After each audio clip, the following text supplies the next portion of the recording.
My name's Linda Norris and I'm an artist. I live in Maenclochog in North Pembrokeshire, and I worked for 30 years as a landscape painter before I started working with other materials. In the last 12 years I've been working more with glass, and I work with traditional glass making skills like glass painting, and I also use fusing, casting, glass blowing, lots of different ways of working with the material. One of the things that I like about glass is that it's a kind of a shapeshifter. So it's liquid and it's solid, it's transparent and opaque, and it transmits and reflects light. Shifting from painting to glass was kind of a gradual process. I found that I wanted to do things with painting that I couldn't do with paint. So I wanted to layer in a different way and have transparency and make the work more three-dimensional. And so I decided I wanted to work with glass. I thought it would be impossible to work with glass, so I started with resin, and I hated it. I really hated resin. It wasn't the right material because it's all plastic and it's all very fumey and unpleasant. So I found Steve Robinson, who was making glass splashbacks and artworks in fused glass in his studio in Pembrokeshire, and I asked him if he would do an exchange with me for a painting that I could go and learn some things from him, and he agreed, and so that's how I started. I think my gender does shape my practice. I think that's inevitable because it's so much part of who I am. You know, I was born in 1960. When I was 16, I had a careers interview, and they said, "What do you want to do?" And I said, "I want to be an artist." And they said, "Yes, but what do you want to do?" And I said, "What do you mean?" And they said, "Well, you could be a teacher, or you could be a nurse, or you could go into the armed forces. You could go and be a servant in a big house, or you can be a secretary." So that was 5 choices when I was 16, and I just thought, I don't want to do any of those. And I said I want to do art, and the reason I wanted to do art was because it offered me the potential to have some agency over my own life and to do my own thing. It was the only thing I could have done other things, but it was the thing that moved me. And so I think that looking back on that now, there were, I think, 5 universities that did art at the time. And I wanted to go to university because otherwise I'd have had to stay living at home, which I did not want to do. So I went to university in Aberystwyth to do art. They didn't really teach that much about art, I would say. They'll probably kill me for saying that now. But I did learn to be resourceful and to rely on myself. And I think that was a very valuable lesson, because to be a professional artist for your life, you have to be very self-reliant, and you have to invent your own work and your own projects, and you have to find funding for those projects, and you have to make a living. You have to make a way forward for you. So from that point of view, that was very useful. Since then, because I got interested in glass and I wanted to learn more, I didn't want to go to university to study glass because I didn't want to spend years in an institution and have to write loads of stuff. So I decided to go on short courses. So I went on workshops with artists, and Northlands Glass in Caithness was very influential to me. I've been there about 5 times. The Welsh Arts Council have been fantastic in supporting my learning journey within glass. And I've learned with some of the great artists who are working today from all over the world through Northlands Glass, and other centres like Warm Glass in Bristol and the Glass Hub down in southwest of England. One of the things that interests me about glass is the use of colour. So with glass you can use colour as light rather than as an opaque medium or a transparent medium. It's an actual, and it changes according to time of day and where it is and how you apply it, how you use the glass. If you abrade the glass, sandblast it, if you slump it, it alters the way the light reacts with it. And so I guess the link between painting and glass for me really is colour. In some of my glasswork, you can see the influence of my painting. So it's very clear in some of the fused panels, in the deep fused panels, where I've used frits and enamels in the glass and fused it. It's very similar marks to the painting.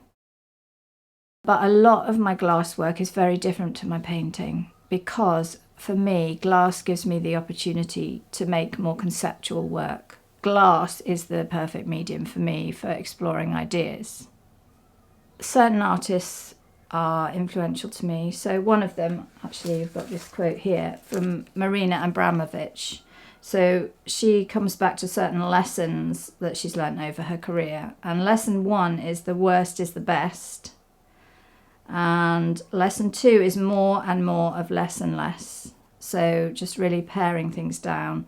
Lesson 3, what you're doing is not important.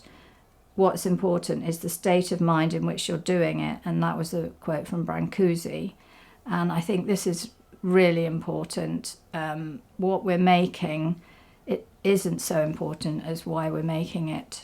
And lesson 4, don't be afraid to make mistakes. Very, very important. And it's, you know, I work with Michael Rogers, and he said it's much better to have an interesting failure than a boring success. Yeah, so those artists influence me. Also, I think I'm very influenced by the power of women's art. Women have really made art through the centuries against all odds, you know, against having family. Well, I've got my family and I've got my granddaughter now and lots of caring responsibilities. And so I'm inspired by other women who are making their artwork or have in the past made their artwork. I have a lot of ideas, and when I decide that I'm going to work with one of them, it usually takes quite a lot of research. So there's a project that I'm mulling over at the moment, and I've been working on that for a couple of years at a low level, collecting materials, thinking it through. And so I'm just about to start working on that in a more physical way. But that's how I start, is by thinking it through, and I make a lot of notes and do my research. And it does take a long time for an idea to realise itself into a piece of work. Fragment Dresser was the commission from Ancient Connections, which is an EU-funded cross-cultural, cross-border project linking Wales and Ireland. And I was commissioned to make some work. I was inspired by overlooked archaeology, so the fragments of ceramic that you find in your garden when you're digging, or in the fields, or in a river. So they're sort of like a clue to what was there before or who was there before.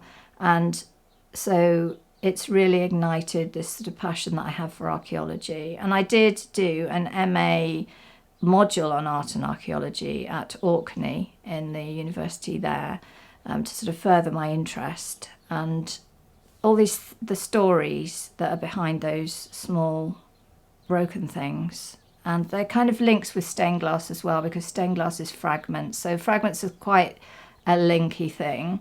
And because I sometimes work on community projects, I like the idea of having a community archaeology project where people would send me shards that they'd found, and I would make work in relation to that. So this was the basis of Fragment Dresser.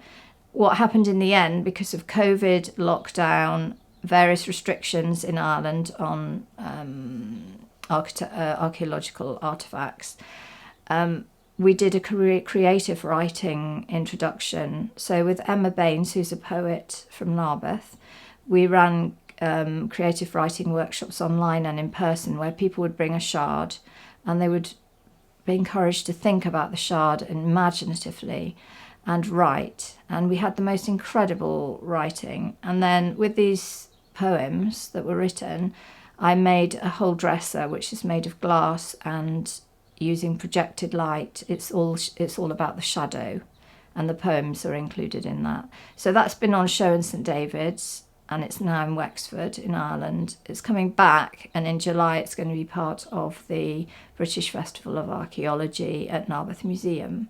So it'll be on show there. I do love my studio, and my studio's at home. The thing I find difficult about my studio is that it's at home, as well as that's a positive thing. But I like the fact that I've got so many things on hand. I mean, in here I can do screen printing, I've got pigments that I've gathered from the local landscape, I've got bits of archaeology and bits of glass, and there's a whole collection of bottles and some photographs, and there's just so many things. It's all my sort of source material around me, so I like that. It's sort of my little nest, really. I would like to collaborate with a stone carver, and I want to make more sculptural work, and I'd like to make work on a different scale, so that probably would involve working with stone or wood, metal. So those are things that I could, directions that I could explore if I find the right person.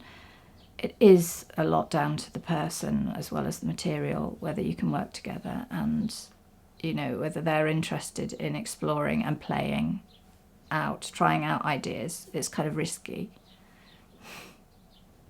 Winning the Warm Glass Prize in, I think it was 2012 or 2013.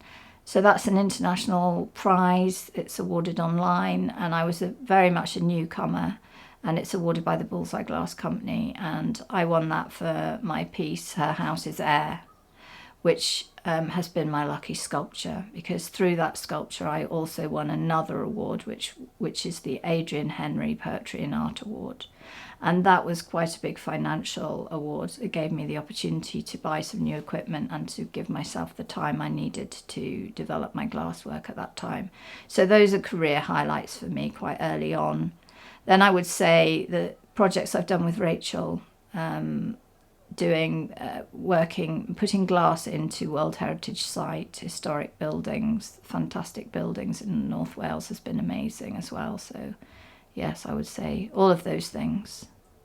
I've really found something really exciting about glass, outside of all the wonderful light and reflection and using it as a medium, is the people who work with glass.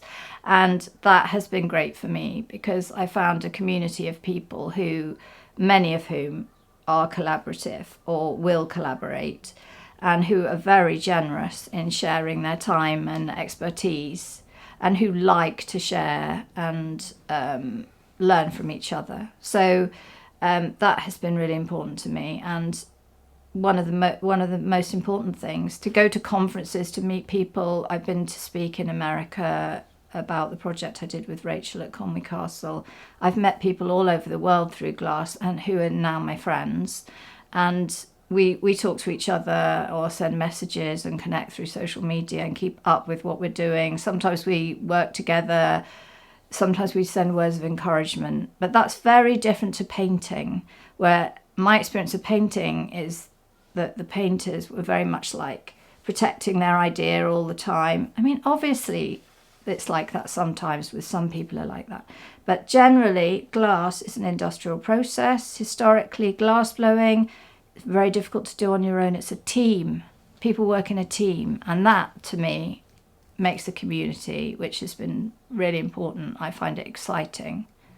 But the thing that makes my heart sing is light coming through a coloured piece of glass, or even a clear piece of glass. Just, it's so exciting the way it changes and moves. So yeah.